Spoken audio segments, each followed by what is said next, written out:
아멘. 오늘 말씀은 신명기 19장 15절부터 21절까지 말씀입니다. 신명기 19장 15절부터 21절 봉독합니다.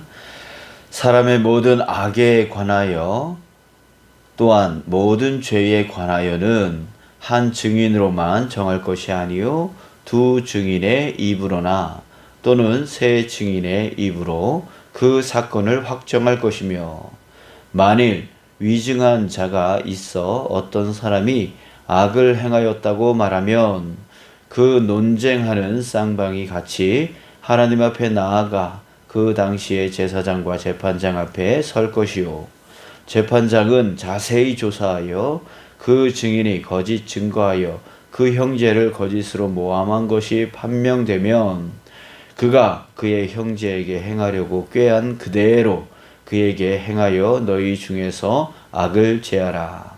그리하면 그 남은 자들이 듣고 두려워하여 다시는 그런 악을 너희 중에서 행하지 아니하리라.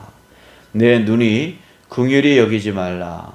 생명에는 생명으로, 눈에는 눈으로, 이에는 이로, 손에는 손으로, 발에는 발로 인이라. 아멘. 네, 할렐루야. 네, 사랑하고 축복합니다. 오늘도 우리 이 아침에 함께하는 여러분들 주님 안에서 항상 축복을 누렸으면 좋겠고요. 오늘도 즐거운 하루 되셨으면 좋겠습니다. 오늘은요, 자신을 위해 이것만은 제발이라고 하는 제목으로 우리 함께 말씀 나누고 싶은데요. 우리 자신을 위해서 이것만은 제발 하지 말자라고 하는 의미로 제목을 정해봤습니다. 오늘은 위증죄에 대한 말씀입니다. 위증죄. 우리 15절에 보면 사람의 모든 악에 관하여 또한 모든 죄에 관하여, 이 죄에 관하여 악에 관하여 그것을 재판을 할 때에 한 증인, 한 사람의 증인으로 정할 것이 아니고 두 증인 또는 세 증인의 입으로 그 사건을 확정할 것이다 라고 말을 하고 있어요. 그런데 만일 위증한 자가 있어서 이제 거짓 증인을 하는 거죠.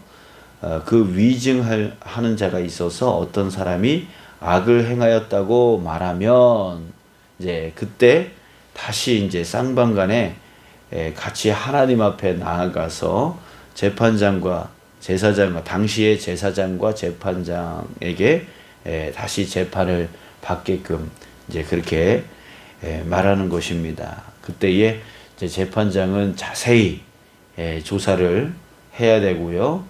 그리고 거짓으로 모함한 것이 판명이 되면 그 위증자에게 어떻게 하라라고 하는 얘기를 하고 있는데 19절에 보십시오. 그가 그의 형제에게 행하려고 꾀한 그대로.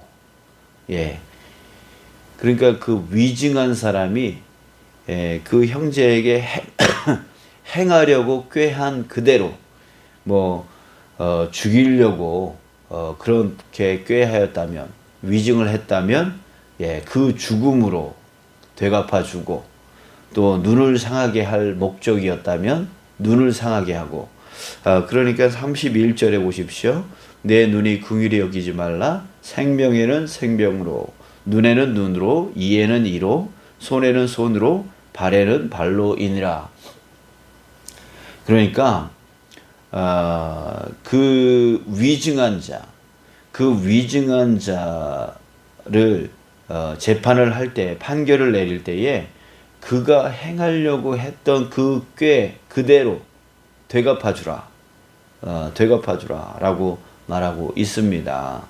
눈에는 눈, 생명에는 생명, 이에는 이, 이런 식으로 이것을 동해보복률이라고 하는 말로 표현을 합니다. 동해보복률. 다시 말하지만 눈에는 눈, 이에는 이, 똑같이 갚아주는 거죠. 우리 이 15절 이전에 우리 어제 나눈 말씀을 보면은요, 도피성에 대한 말씀을 나눴잖아요. 근데 이 도피성, 살인죄예요. 사람을 죽였어요. 그런데 그 사람을 일부러 고의로 죽인 것이 아니라 과실치사로 죽였단 말이죠. 그런데 그 과실치사로 죽인 것으로 인해서 또 복수자들이 또 그 사람을 죽일까 하는 그것으로 인해서 하나님께서 도피성을 마련했다라고 했습니다. 그러니까 살인을 했지만 그럼에도 불구하고 생명을 보호하기를 원하시는 분이 바로 하나님이시다라고 하는 거예요. 자, 그런데요, 이 위증죄에 대해서는 하나님이 결코 용납을 하지 않는다는 거예요. 용서를 하지 않는다는 거예요. 그 위증한 사람이 만약에 죽일 목적으로 그렇게 위증을 했다면 그 사람을 오히려 죽여라. 이렇게 단호하게. 그들이 이를 상하게 만들려고 했다면 이를 상하게 만들고, 눈을 상하게 만들려고 했다면 눈으로 이렇게 보답을 해줘라 라고 하면서, 이 동해보복률이라고 하는 이 엄청난 이 판결을 내리라 라고 하는 그것을 우리가 볼 수가 있는데요. 여기서 우리는 하나님의 마음을 또 알 수 있죠. 위증죄에 대해서 하나님께서 절대적으로 싫어하는, 이 엄히 다루고 계시는 하나님의 마음을 우리는 알 수가 있습니다. 자, 그렇다면 왜 하나님은 위증죄를 싫어하실까요? 라고 하는 것을 우리가 함께 나누고 싶습니다. 자, 첫 번째 그 이유를 우리가 살펴보면요,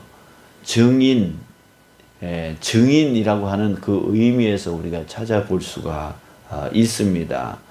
위증이라고 하는 뜻을 보면 거짓 증언을 했다라고 하는 것인데, 거짓 증인으로 섰다는 얘기예요. 근데 여기서 증인이라고 하는 이 말, 지금 우리가 생각할 때 증인이라고 하는 그 뜻은 제3자로서, 그러니까 뭐 살인자와 살인을 당한 자가 아닌 제3자로서 그 살인의 과정을 목격했다거나 아니면 들었다거나 간접적으로 들었다거나 뭐 등등의 제3자로서 보고 들은 것을 옆에서 증언을 해주는 사람, 이런 사람을 우리는 증인이라고 말을 하잖아요. 그런데 이 당시의 증인은 그런 의미의 증인과 약간 지금의 증인과 약간 차별이 있습니다. 차이가 있습니다. 뭐냐면 이 당시의 증인은 그 증인 자신이 그 사람, 그 죄를 지은 사람이 처벌받기를 바라는 마음에 고소하는 자를 의미합니다. 그러니까 그 사람, 그 죄를 지은 사람이 저 사람 처벌받아야 돼.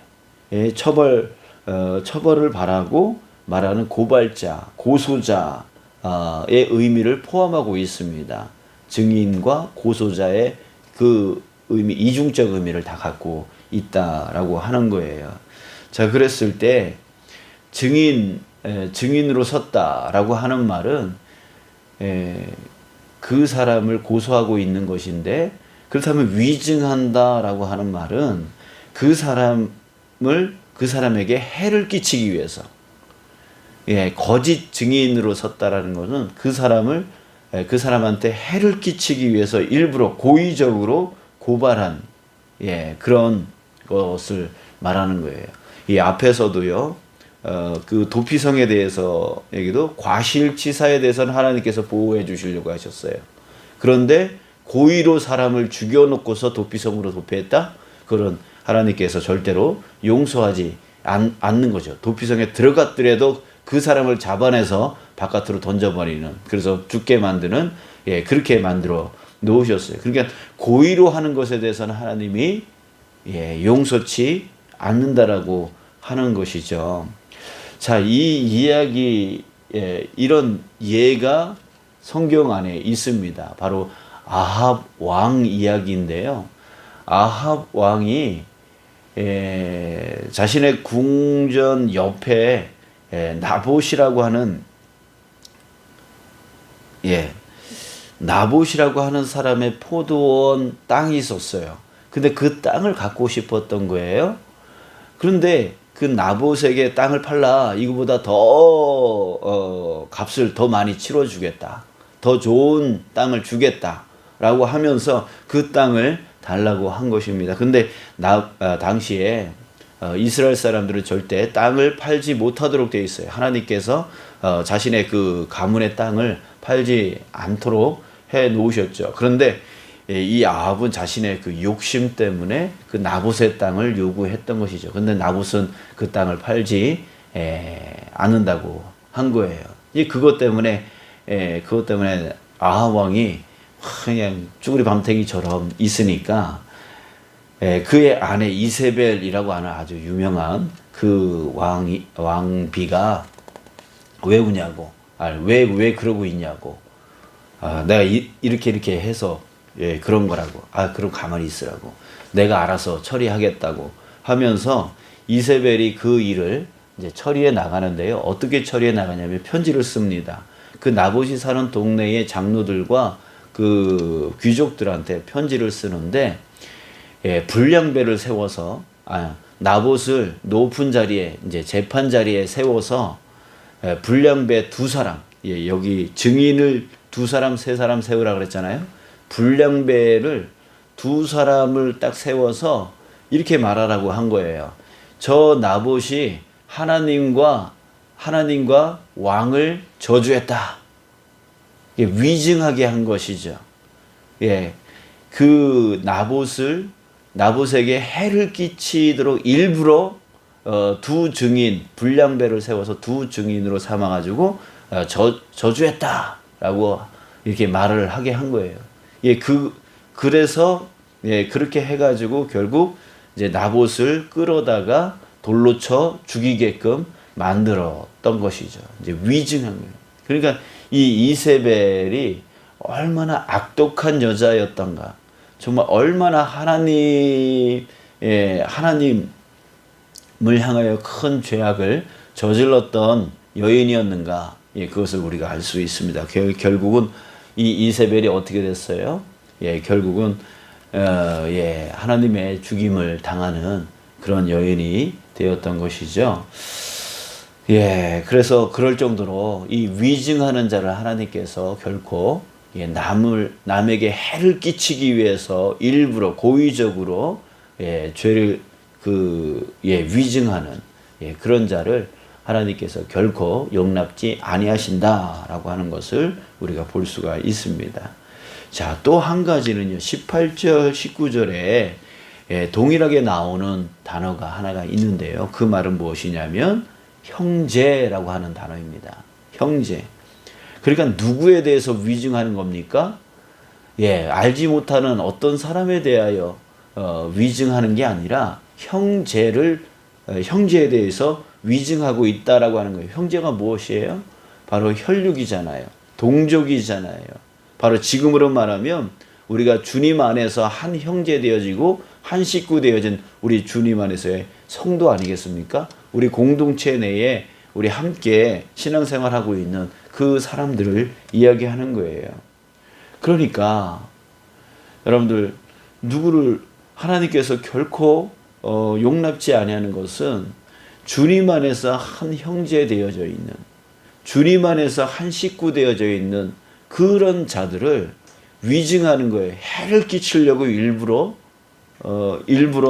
그렇게 위증하고 있다라고 하는 것이죠.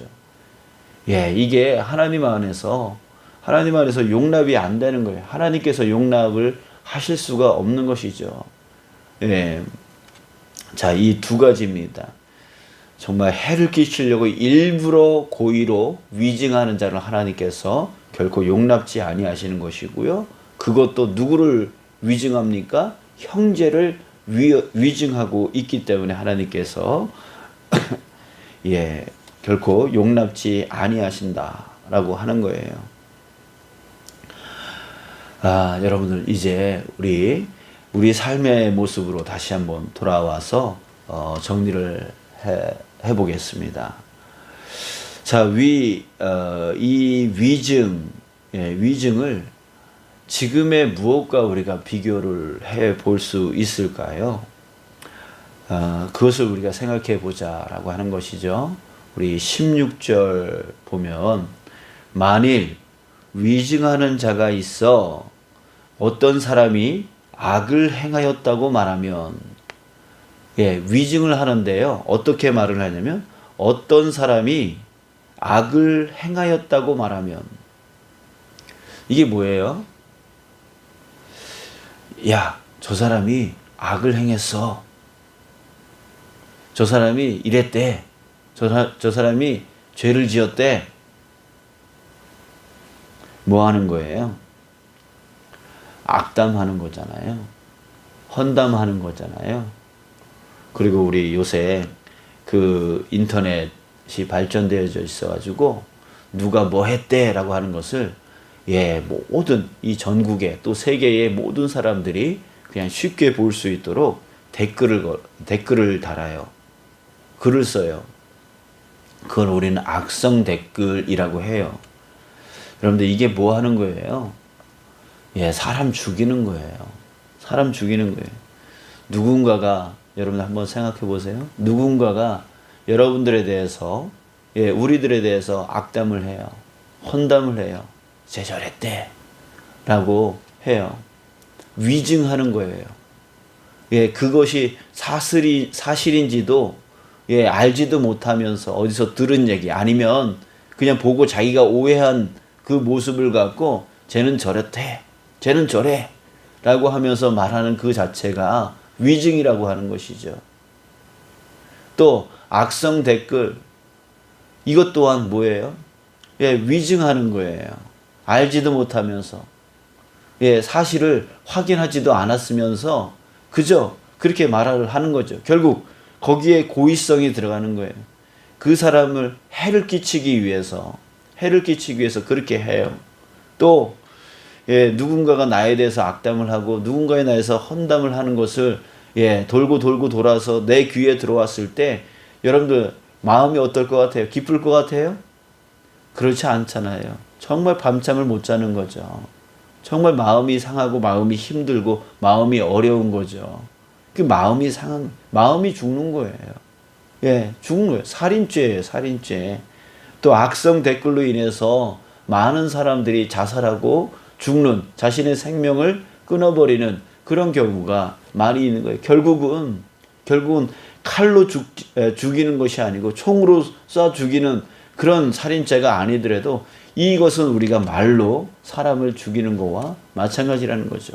결국 오늘 본문에서 말하는 이 위증죄가 지금의 우리가 지금 헌담한 남에 대해서, 다른 사람에 대해서 우리가 쉽게 헌담하고, 쉽게 악담하고, 쉽게 아무렇지도 않게 악성 댓글 다는 거, 그거는 우리가 아무것도 안 하고 그냥 재미 삼아서 하는 것처럼, 우리가 335 모여가지고 다른 사람에 대해서 이렇게 씹는 그런 이야기가 우리는 아무것도 아니고 그냥 장난인 것처럼 느껴지지만, 여러분들 지금 이 시간에 하나님이 그렇게 하는 우리의 모습을 볼 때 하나님은 어떻게 볼까요?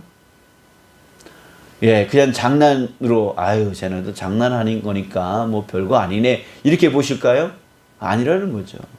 그 악담과 헌담 그리고 그 악성 댓글은 바로 여기서 말하고 있는 하나님이 가장 가증하게 여기는, 하나님이 가장 싫어하는, 그것도 누구를 악담합니까? 모르는 사람들을 악담합니까?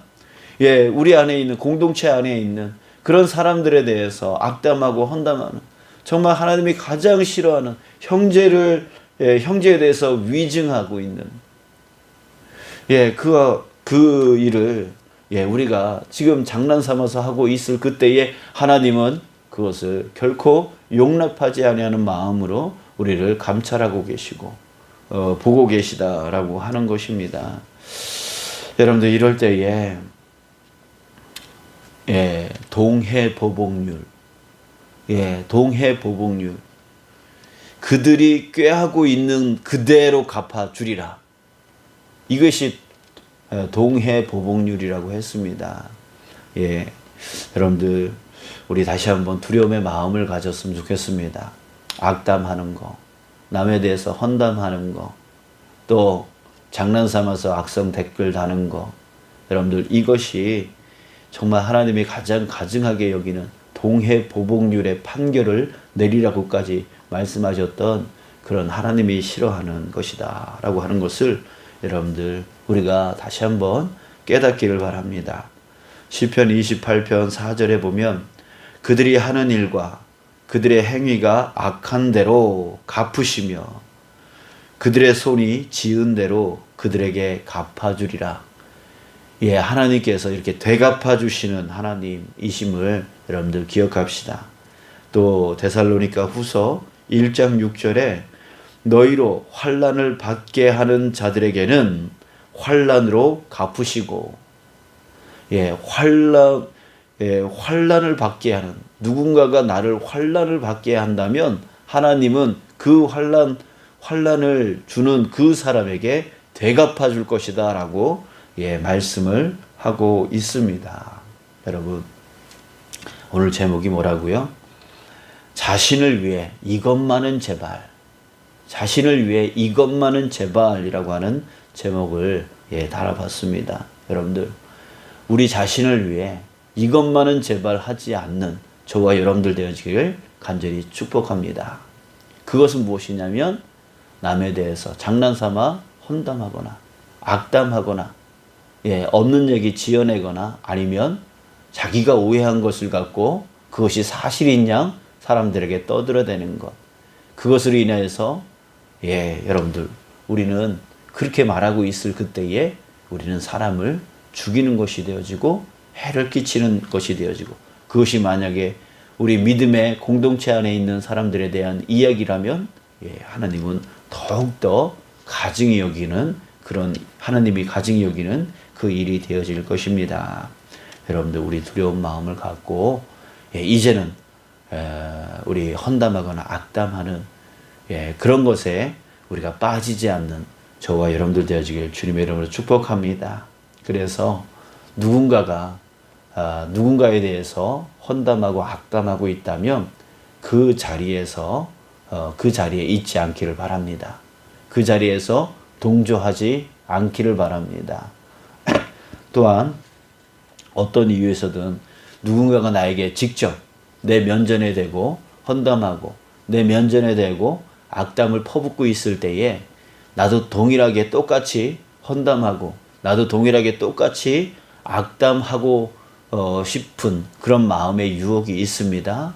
그러나 그때에 오늘의 이 말씀을 저와 여러분들이 기억하시길 바랍니다. 그 사람은 무슨 생각에 지금 무슨 말을 하고 있는지 모르는 거예요. 어떤 결과가 있을지 모르는 거예요. 그러면서 내 면전에 대고 나에 대해서 악담하고 헌담을 하고 있는 그때에 여러분들 우리는 오늘의 말씀을 알고 있습니다. 그럴 때에 어떤 이유에서든 내 마음 안에 나도 똑같이 갚아주고 싶고 나도 똑같이 헌담하고 싶고 나도 똑같이 그 사람에 대해서 악담하고 싶은 그런 마음, 그런 유혹이 있을 그때에 여러분들 오늘 말씀 기억하시면서 여러분들 우리 최선으로 우리가 정말 할 수 있는 최대는 바로 침묵이라고 하는 것이죠. 동일하게 갚아주는 것이 아닙니다. 여러분들 우리는 침묵함을 통해서 여러분들 이렇게 헌담과 악담하는 그 죄악 가운데 빠지지 아니하는 저와 여러분들이 되어지길 원합니다. 대신 그 악담하고 헌담하는 자를 누가 갚아주실 것입니까? 바로 하나님께서 들으신다는 거예요. 하나님께서 갚아주신다라고 말씀에서 약속하고 있습니다. 다만 나는 그렇게 하지 않음으로 인하여 그런 하나님의 그 징계 가운데 빠지지 않는 저와 여러분들 되어지기를 간절히 소원합니다.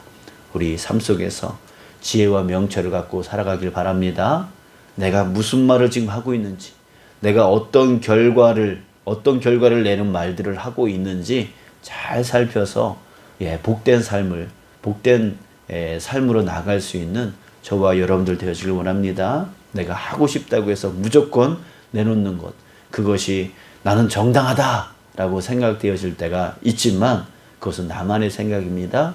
하나님이 보실 때 그것은 악이 될 수 있고 죄가 될 수 있다라고 하는 사실을 잘 기억하고, 그것이 장난일지라도 우리가 살펴서 지혜로운 말들, 복된 말들을 많이 할 수 있는 저와 여러분들 되시기 원합니다. 그래서 되도록이면 격려하고, 되도록이면 칭찬하고, 되도록이면 위로하고, 되도록이면 좋은 말들을 해서 형제들을 세워주고 섬겨줄 수 있는 그런 축복의 말들을 많이 하면, 축복을 하면 축복을 받고 저주를 하면 저주받는다. 이 사실들을 여러분들 우리 잘 기억할 수 있도록 했으면 좋겠어요. 기도하겠습니다.